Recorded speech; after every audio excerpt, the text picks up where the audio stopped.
नमस्कार। आज हम बात करने वाले हैं धर्मशाला की एक बहुत ही दुखद और पेचीदा घटना के बारे में। ये कहानी है पल्लवी नाम की एक छात्रा की। तो चलिए सीधे इस दिल दहला देने वाली कहानी की गहराइयों में उतरते हैं। ये पूरा मामला असल में 19 साल की एक कॉलेज स्टूडेंट पल्लवी की मौत के चारों ओर घूमता है। और ये मौत महीनों तक चले कथित उत्पीड़न के बाद हुई। हुआ ये कि उनकी मौत से ठीक पहले एक वीडियो रिकॉर्ड किया गया था जो अब वायरल हो चुका है। और इसी वीडियो में जो गंभीर आरोप लगाए गए हैं वही अब पूरी जांच का कह सकते हैं कि केंद्र बन गए हैं। अच्छा, ये समझने के लिए कि आखिर ये सब हुआ कैसे, मतलब ये दुखद घटना घटी कैसे, हमें इसकी पूरी टाइमलाइन को देखना होगा। ये बहुत ज़रूरी है। तो देखिए, ये पूरा सिलसिला करीब 3 महीने तक चला। शुरुआत हुई एक कथित रैगिंग की घटना से और फिर धीरे धीरे हालात इतने बिगड़े कि वो एक बुरे सपने जैसा बन गया।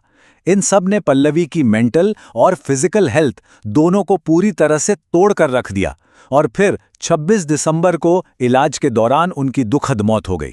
तो सवाल ये उठता है कि आरोप क्या हैं और आरोपी कौन है।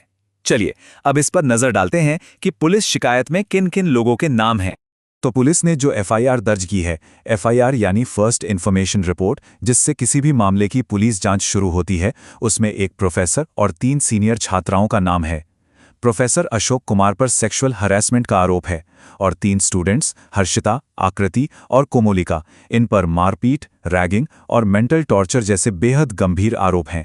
परिवार की जो शिकायत है उसमें आरोप और भी गंभीर हैं, मतलब बोतल से मारने जैसी फिजिकल वायलेंस से लेकर मेंटल टॉर्चर तक।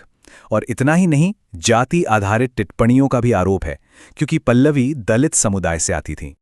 अब जाहिर है पल्लवी की मौत और उस वायरल वीडियो के बाद कई अथॉरिटीज हरकत में आईं और जांच शुरू हो गई है। और इस पर एक्शन भी कई लेवल पर हो रहा है। देखिए, पुलिस तो है ही, साथ में सरकार, यूनिवर्सिटी ग्रांट्स कमीशन यानी यूजीसी, और तो और नेशनल कमीशन फॉर वुमेन और स्टेट एससी कमीशन भी, मतलब कई एजेंसियां एक साथ इस मामले की जांच कर रही हैं। लेकिन कहानी का एक दूसरा पहलू भी है। पूरी तस्वीर समझने के लिए हमें कॉलेज प्रशासन का पक्ष भी जानना होगा, जो कि काफी अलग है। यहां पर असल में 2 अलग अलग बातें सामने आ रही हैं। एक तरफ परिवार है जिसका सीधा आरोप है कि कैंपस का माहौल बहुत खराब था, हॉस्टाइल था, और दूसरी तरफ है कॉलेज प्रशासन, जिसका कहना है कि भाई उनकी एंटी रैगिंग कमेटी के पास तो कभी कोई फॉर्मल कंप्लेंट आई ही नहीं। और बात यहीं खत्म नहीं होती। कॉलेज के प्रिंसिपल ने एक और दावा करके इस कहानी को और भी उलझा दिया है। उनका कहना है कि पल्लवी फर्स्ट ईयर में कुछ सब्जेक्ट्स में फेल हो गई थीं और इस वजह से वो करंट सेशन में एनरोल्ड ही नहीं थीं। तो अब ये मामला सिर्फ एक कॉलेज तक ही सीमित नहीं रहा, ये कैंपस की दीवारों को लांघकर बाहर आ चुका है और इसने स्टूडेंट सेफ्टी को लेकर एक बहुत बड़ी बहस छेड़ दी है। इस घटना के बाद वाकई में एक जबरदस्त हलचल मची हुई है।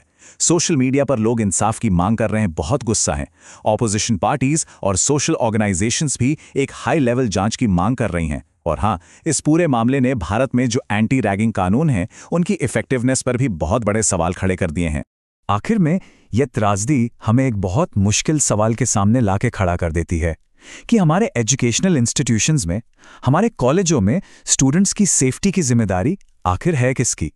फिलहाल जांच चल रही है और जैसे जैसे ये आगे बढ़ रही है, एक परिवार, एक पूरा समुदाय और शायद पूरा देश जवाबों का इंतजार कर रहा है। और